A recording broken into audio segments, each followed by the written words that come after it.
So with our warm-up, we want to release and activate the right muscles efficiently. So think of bang for your buck exercises. First one, thoracic extension with the foam roller.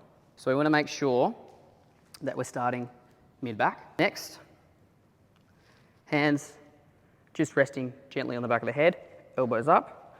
So we're opening up. You might even feel a stretch through here as you do so. Then hips come up, and we're just going to roll to the base of the neck and then back just to the lower rib cage, just to here. So we're just releasing the thoracic.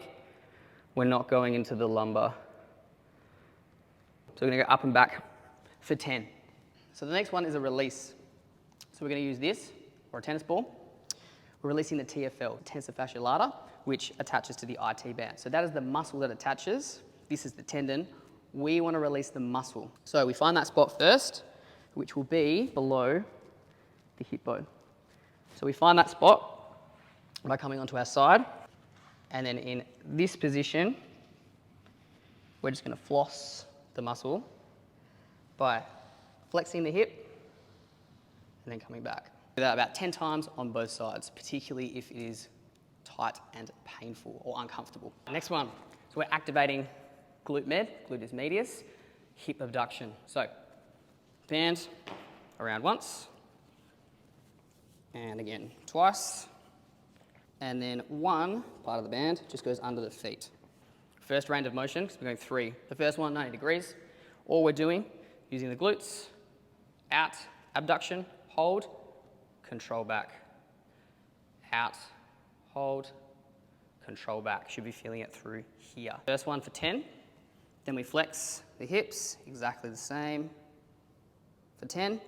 And then we sink back, holding the bench. Extension, out, and then controlling back in. You will feel it through here, particularly if it's not activating as it should be. The next one, we've got the couch stretch. We're trying to get into the hips, hip flexors, and then also sinking back so we can get into the quad. Depending on the person, some people might feel it more through the hip. Others, they'll come to this position and feel it really intensely through the quad, okay?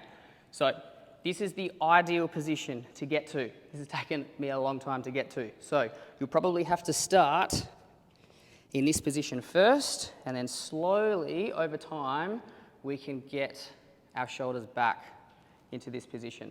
Forward to dynamic stretch here, and then coming into quads. Hips, quads. It's about 10, and then 10 on the other side. Next one, again getting into the hips and adding in some thoracic rotation. It's called the greatest stretch in the world. So we start in a push-up position. We step our back foot as close to our hand as possible. And then we're opening up this position. Feel that stretch through the hip, and then opening the hip on this side as well. And then we open up. It's an amazing stretch. And then we switch sides. Here, opening up. So you repeat 5 on each side. If that's feeling a bit too much, then you can come into this position, knee down, and open, like so. Step, open. Or step, open. So last one, we're coming into a band pull apart. So we can open up through the chest, activate through the back. I want to make sure we do it really specifically. We're going to do a underhand grip, like so. So we've already got that external rotation. We go from high to low. High to low. This is an exercise where we want to go for form for every single rep. So shoulders back, pull, control back. Shoulders back, bring it to the chest, control back.